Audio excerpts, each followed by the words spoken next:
All right, let's jump right in. We're all starting to talk with AI, right?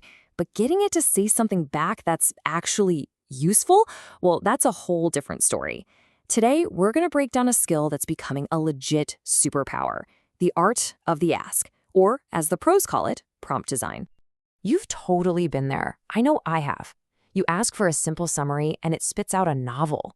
You ask for a photorealistic image and you get, well, something from a surrealist nightmare. It's super common, but here's the good news. It's probably not the AI's fault. It's all about how we're asking. So here's our game plan. We're going to start with what prompt design even is, then cover the core principles that pretty much always work. We'll look at zero-shot versus few-shot prompting. Don't worry, it's easier than it sounds. Then we'll dive into the fun stuff, making images and video. And we'll wrap up with some advanced tricks to give you some serious control. Okay, first things first. Let's get the fundamentals down. You should think of this less as a technique and more as, well, the instruction manual for working with a creative AI partner. You know, the key words on this slide are creating requests. It's not just about asking a question.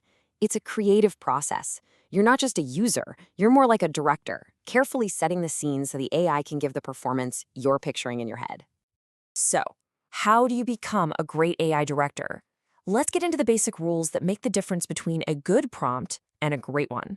And honestly, it's way simpler than you'd think. Everything, and I mean everything, boils down to these two pillars.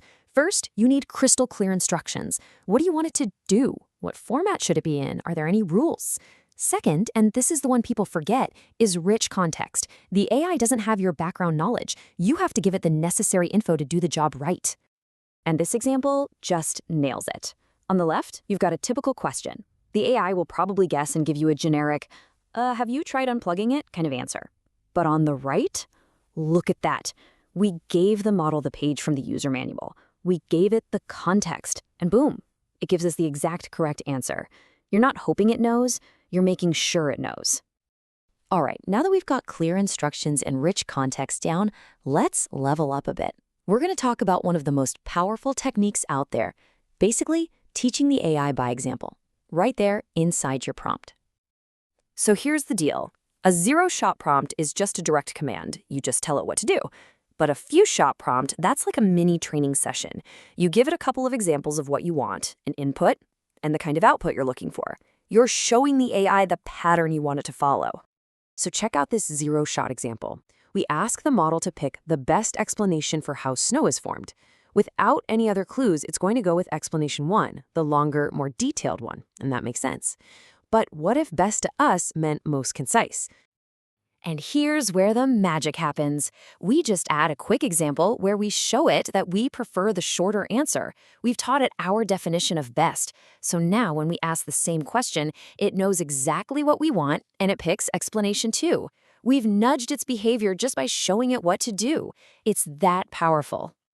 Okay, let's switch gears and see how all this stuff applies to the visual world. The same ideas, clarity, context, examples all work here, but the results are just so much more dramatic and honestly a lot more fun. Building a great visual prompt is actually super simple. It's a 3-step recipe. You start with your subject, the what, then you add the context, the where and when, and finally you define a style, the how it should look. So let's build one right now, step by step. We'll start with the absolute basic, the subject. If we just type in a photo of a corn stalk, sure, the AI will give us that, but it's probably going to be pretty boring, pretty generic. Now for step 2, let's sprinkle in some of those magic words, what we call quality modifiers. When you add terms like 4K, HDR, or beautiful, you're signaling to the AI that you want something better than a basic snapshot. You're raising the quality bar. And for the finishing touch, we add details that hint at a certain level of artistry. You know, a phrase like taken by a professional photographer is an amazing shortcut. It packs so much information like composition, good lighting, depth of field into one simple instruction. And your creative toolbox here is just huge. You can talk about camera lenses like macro lens, art movements like Art Deco, or you can get totally wild and ask for something made of cheese. The more descriptive you are, the closer you get to that image that's stuck in your head. Now, making video prompts follows the exact same logic, subject, context, style, but you have to add one more crucial ingredient, action. What is your subject doing? What's moving in the scene? This prompt is just a masterclass. Close-up cinematic shot, that's our style. Desperate man, there's our subject. Dials a rotary phone, that's the action. And all the rest just paints this incredibly vivid picture. You can practically see this movie scene playing out just from reading the words. Okay, for our last section, let's pop the hood open. For anyone who wants that next level of fine-tuned control, you can actually adjust the AI model's core settings, its parameters, directly. Think of these like dials you can turn. The big one to know is temperature. It basically controls randomness. If you turn the temperature up, you get more creative, unexpected results.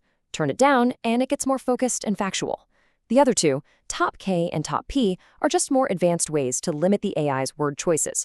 But honestly, for most of us, temperature is the main one to play with. So let's talk about what happens when you turn that temperature dial all the way down to 0. That makes the model what we call deterministic. It will always pick the most likely next word. There's zero randomness. So for tasks where you need the one correct, consistent answer every single time, a temperature of 0 is exactly what you want. So when you boil it all down, the real takeaway is this. Great prompting isn't about giving a one-way command.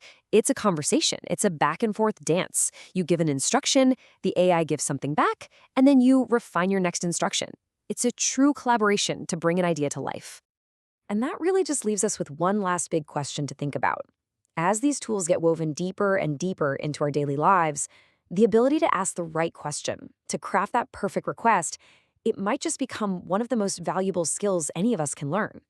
How is this art of asking going to shape our future?